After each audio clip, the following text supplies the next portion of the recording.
this factory on some alien planet that it's very unusual. This planet has had this giant drone called Creature Cook, and it's just been picking up these giant monsters from around the universe and transporting them to planet Magnus. We don't know why or what the planet is, but we know that we're lost on this alien planet, and our game has to basically come together and to survive.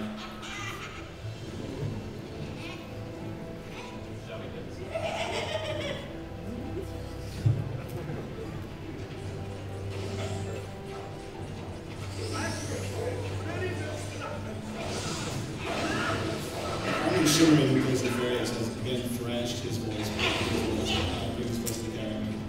So the stuff here was quite familiar, obviously, but the rings underneath the characters, is that just health, or what's the role? Yeah, let me talk about that a little bit. So the rings are first health, so you can take your character on the screen. But yeah, also, I mean, we're showing how many health each individual character has. And let's just point out the obvious. Yeah. There's a little more intimate than I've seen work with Nefarious in the Well, I think Nefarious isn't particularly happy right at this minute. It's probably wishing he wasn't there. But it seems to be an example of something that is very cooperative, where you're having to work together to accomplish something. Yeah, absolutely. I mean, we can work together. Like, you know, I can throw a plank across, and then I can use my own shot and join him. But you don't always know who your friends are. It's the thing.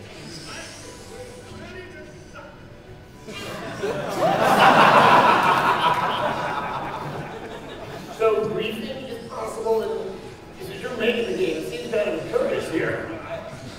Yeah, I don't want to say encourage. I mean, we definitely incentivize co-op. You know, at the same time, there's definitely a little bit of playful antagonism along with the game, and you know, we know that people are going to compete a little bit, and that's the way we play. So maybe it is. So that you know, is only the player that kind of smashes the crate the one who's getting the bolt. So there are resources that you are kind of swapping over the course of the game. That's absolutely right. There are some things that are limited, you know, bolts are some of them. So you want to be the guy to get the most bolts. You want to be the guy to get the best stuff. And there are other resources in the game that are even rarer than that. And if you see these things, you're going to do whatever it takes to get to that balance. It looks like that the level design, we're seeing something that still is very reminiscent of a single-player Ratchet game. Yeah, you know, I mean, that's important to us. We want to keep the core tone of the series intact, and we want to keep the art direction that's works well for us intact as well. So you guys working together with weapons you already have, or? Yeah, that's right. We just grabbed the weapon just for this demo. It's presented as a pickup, and that's the thing about Ratchet Clank All for One. It really is about weapons that you can use together with your team. So every weapon has an individual function that you can use by yourself. You get the really cool, devastating stuff when you work together with the rest of the team. Now, when you play the game, was that sequence there be you only want to use that one particular weapon, or could you get creative? Oh, you can use around.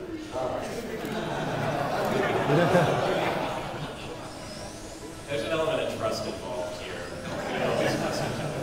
You think that for a public demo, we can trust each other? Not at all. This is the first time we showed things just this week.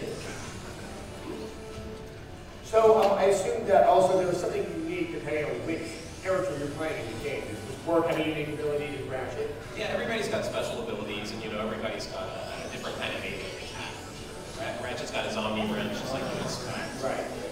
Clank uses Clank Fu, Quark uses his Fists of Justice, and Dr. Nefarious uses his Annihilator blades. Now, I think we're familiar with how Ratchet controls it, just understand how well Clank controls it. But